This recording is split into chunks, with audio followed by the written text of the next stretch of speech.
بسم الله الرحمن الرحيم. قصة جرة الذهب. جيد. الذهب من المعادن، شيء معروف جدا، والجرة كذلك، يعني يصنع شيئا من الطين ويوضع فيها الماء ليبرد. جيد.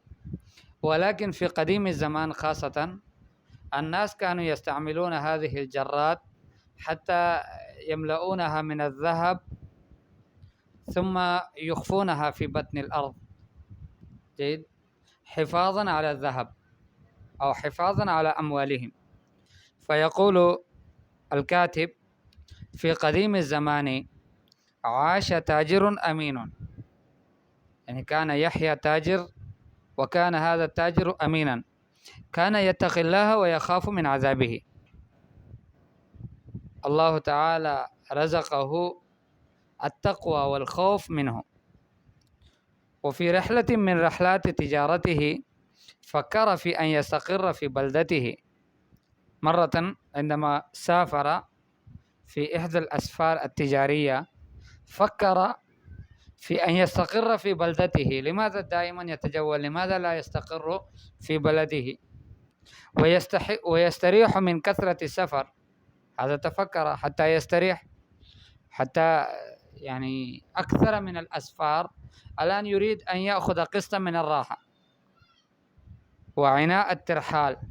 عناء من التعب والمشقة، والترحال أيضا بمعنى السفر. بعد أن كبر في السن وضعفت صحته، يعني الآن زاد عمره، كبر في السن، جيد، عمره صار كثيرا، وفي نفس الوقت ضعفت صحته وانتشر الشيب في رأسه ولحيته. الشعر الأبيض هذا انتشر في رأسه ولحيته. أراد التاجر أن يشتري دارا واسعة تليق به وبمكانته، لأنه تاجر كبير، فأراد أن يشتري الآن دارا واسعة. دار هذه كلمة مؤنثة، جيد، بمعنى البيت. فأراد أن يشتري بيتا واسعا يليق هذا البيت به وبمكانته. مكانته بمعنى بمنصبه.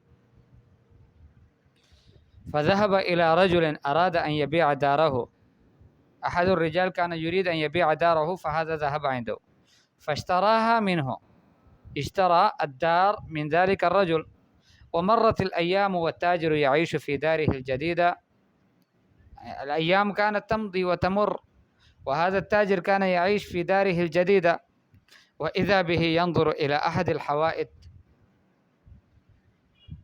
فجأة يرى أحد جدران هذا البيت، ويقول في نفسه: لو هدم هذا الحائط كانت هناك مساحة أكبر. يعني لماذا لا أهدم هذا الحائط، هذا الجدار، حتى يتسع المكان، تكون مساحة أكبر. وبالفعل أمسك بالفأس، أخذ الفأس، جيد، وأخذ وبدأ يهدم الحائط، بدأ يهدم الجدار، يسقطه. وفجأة رأى شيئا عجيبا. فجأة أي مباشرة بغتة رأى شيئا عجيبا. ما هو ذلك الشيء العجيب؟ جرة مملوءة بالذهب. وجد جرة وهي مملوءة بالذهب. في داخل هذه الجرة كله ذهب. صاح التاجر، صاح بمعنى رفع صوته: يا إلهي، كل هذا الكنز مدفون داخل الحائط. يا إلهي، كل هذا الكنز مدفون داخل حائط. يعني هذا الكنز هو مدفون داخل الحائط، في داخل الجدار. تعجب كثيرا. ماذا قرر؟ قال: لابد أن أعيده إلى صاحبه. ضروري أن أرجع هذا الكنز المدفون أو هذه الجرة المملوءة بالذهب، ضروري أن أرجعها إلى صاحبه. لماذا؟ فهو أولى به، وليس لي حق فيه، والمال الحرام يضر ولا ينفع. كان رجل يعني رجل علم ما شاء الله، كانت عنده كان عنده يقين كامل أن المال الحرام لا ينفع وإنما يضر. فهذا أنا اشتريت منه الدار ولم أشتري منه الكنز المدفون، فهذا الكنز المدفون صاحبه أحق بهذه أو بهذا الكنز المدفون بهذه الجرة. وحمل التاجر الأمين جرة الذهب إلى الرجل الذي اشترى منه الدار، ووضعها بين يديه، مفهوم، قائلا، بدأ يقول: خذ هذه، وجدتها في الدار أثناء هدم أحد الحوائط، عندما كنت أهدم أحد الجدران، ففي ذلك الوقت وجدت هذه الجرة وهذه أمانتك أنت. فقال الرجل: هذه ليست ملكي بل ملكك أنت. الرجل صاحب الدار قال له البائع الذي اشترى منه الدار، قال: هذه ليست ملكي وإنما هو ملكك أنت، فقد بعتك الدار وما فيها. جيد، أنا بعتك الدار وكل ما فيها، فهذا الكنز هذا حقك أنت ليس حقي. واختلف الرجلان وكل منهما يرفض أخذ جرة الذهب، كل واحد لا يرضى بأخذها، وتحاكم إلى قاضي المدينة. الآن رفع القضية إلى حاكم المدينة، إلى قاضي المدينة. فقال القاضي: لم أرى رجلين أمينين مثلكما، كل واحد منكما يرفض مثل هذا الكنز. فهو تعجب كثيرا، قال: ما رأيت رجالا آمنين مثلكما. جيد، أمينين الذين عندهم يعني أمانة، يراعون يعني حقوق الآخرين، بحيث كل واحد منكما يرفض مثل هذا الكنز. والله هذا شيء عجيب جدا، أنتم رجال خير. جيد. والقاضي في نفس الوقت كان أفضل رجل، لأنه لو كان قاضي زماننا هذا فكان يقول: لا، هذا الكنز ليس لك وليس له وإنما هذا حقنا. هنالك قال القاضي، سأل القاضي: ألديكما أبناء؟ هل أنتما رزقتما بالأبناء؟ الله رزقكما الأبناء؟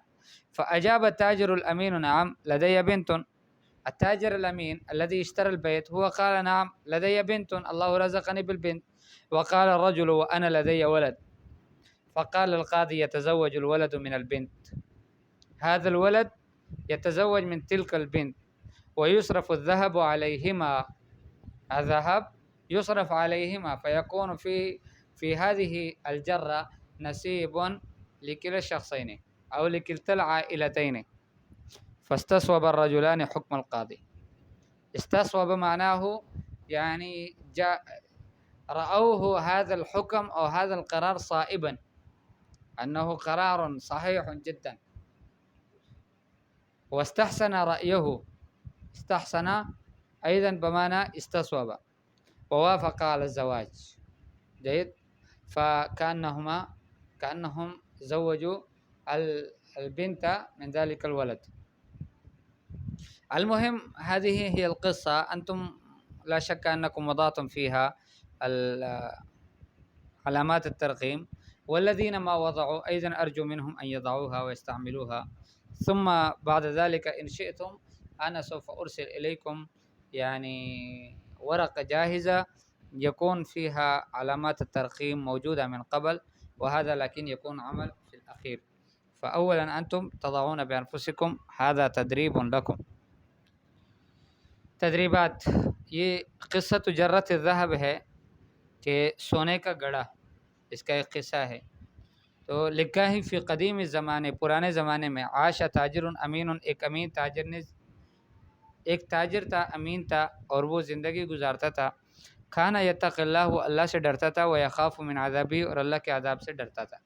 اور فی رحلت من رحلات تجارتی ہی، اس کی تجارت کے اسفار میں سے ایک سفر میں، فکر فی ان یستقر فی بلدتی ہی، اس نے سوچا کہ اپنے شہر میں استقرار حاصل کر لوں، وہاں پر ٹھہر جاؤں.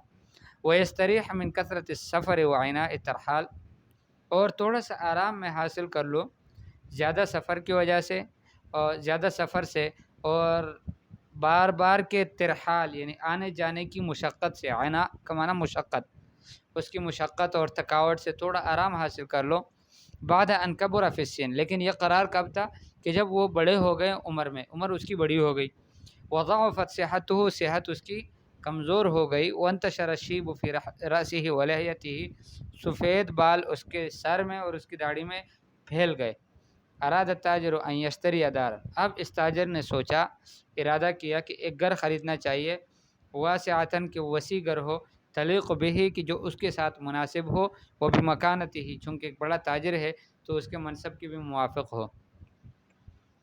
فذهب الى رجل اراد ان يبيع داره، ایک شخص کے پاس گئے جو ایک گھر خریدنا بیچنا چاہ رہا تھا، فاشتراها منه، اس سے اس گھر کو خرید لیا۔ ومرت الايام، دن گزر گئے، والتاجر يعيش في داره الجديدة، تاجر اپنے نئے گھر میں رہنے لگا۔ واذا به ينظر الى احد الحوائط، اچانک وہ ایک گھر کے اندر ایک دیوار کی طرف، دیوار پہ اس کی نظر پڑتی ہے، اس کو دیکھتا ہے۔ ويقول في نفسه، اور اپنے دل میں کہتا ہے، لو هدم هذا الحائط، اگر اس دیوار کو گرا دیا جائے، كانت هناك مساحة اکبر، تو یہاں پر ایک کشادہ جگہ بن جائے گی، یعنی وسعت ہو جائے گی گھر میں۔ وہ بالفعل، اور بالکل ایسا ہی تھا، امسک بالفاء سے، اس نے کلاڑی اٹھایا، واخذ يهدم الحائط، اور شروع ہو گیا گھر کو گرانے لگا۔ وفجأة، اچانک، رأى شيئا عجیبا، اس نے ایک عجیب چیز کو دیکھا، جرة مملوءة بالذهب، وہ عجیب چیز کیا تھی؟ وہ ایک گڑھا ہے کہ جو سونے سے بھرا ہوا ہے۔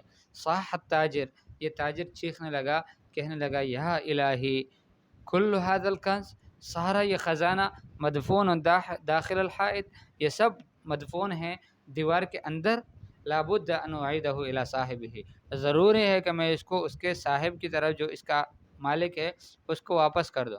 فہو اولی بہ، وہ اس کا زیادہ حقدار ہے۔ ولیس لی حق فی، اور میرا اس میں کوئی حق نہیں ہے۔ والمال الحرام یضر ولا ینفع، مال حرام جو ہے یہ نفع نہیں دیتا، نقصان دیتا ہے۔ وحمل التاجر الامین جرۃ الذهب، اس امین تاجر نے، امانت دار تاجر نے، اس گڑھے کو اٹھا لیا سونے کے، الی الرجل الذی اشتری منہ الدار، اس آدمی کے پاس جس سے گھر خریدا تھا، ووضعها بین یدیہ قائلا، اور اس کے سامنے یہ کہتے ہوئے رکھ لیا، خذ هذه، لے لو اس کو، وجدتها فی الدار، میں نے اس کو گھر میں پایا تھا، اثناء هدم احد الحوائط، اس وقت کہ جب میں گھر کا ایک دیوار گرا رہا تھا۔ فقال الرجل هذه ليست ملکی، وہ شخص کہنے لگا کہ یہ میرا ملک نہیں ہے، بل ملک کا انت، بلکہ یہ آپ کا ملک ہے۔ فقد بعتک الدار وما فیها، میں نے آپ کو گھر بھی بیچا ہے اور گھر میں جو کچھ ہے وہ سب بیچا ہے۔ واختلف الرجلان، دونوں شخصوں میں اختلاف پڑ گیا، وکل منہما یرفض اخذ جرۃ الذهب، دونوں میں سے ہر ایک ریجیکٹ کرتا تھا گڑھے کے لینے کو، سونے کے گڑھے کو لینا اس کو منع کرتا تھا، اور کہتا تھا کہ یہ میں نہیں لیتا، آپ لے لو۔ وتحاکما الی قاضی المدینہ، ارے صرف منع نہیں کرتا تھا، انہوں نے اپنا یہ کیس مدینہ شہر کے جو قاضی تھے اس تک اٹھا لیا۔ فقال القاضی، قاضی نے ان سے پوچھا، لم ارى رجلین امینین مثلکما، میں نے تم جیسے امانت دار شخصوں کو نہیں دیکھا، کل واحد منکما یرفض مثل هذا الکنز، ہر ایک تم دونوں میں سے اس جیسے خزانے کو منع کرتا ہے، اس کو اپنے سے دور کرتا ہے، یعنی اس کو انکار کرتا ہے کہ میں نے نہیں لینا۔ وسأل القاضی، قاضی امانت دار شخص تھا، اس نے بھی پوچھا، الیکما ابناء، کیا تم دونوں کے پاس بیٹے ہیں، دونوں کے ہاں بیٹے ہیں؟ فاجاب التاجر، تاجر نے کہا، امین تاجر نے، نعم لدی بنت، جی ہاں میری بیٹی ہے، اصل میں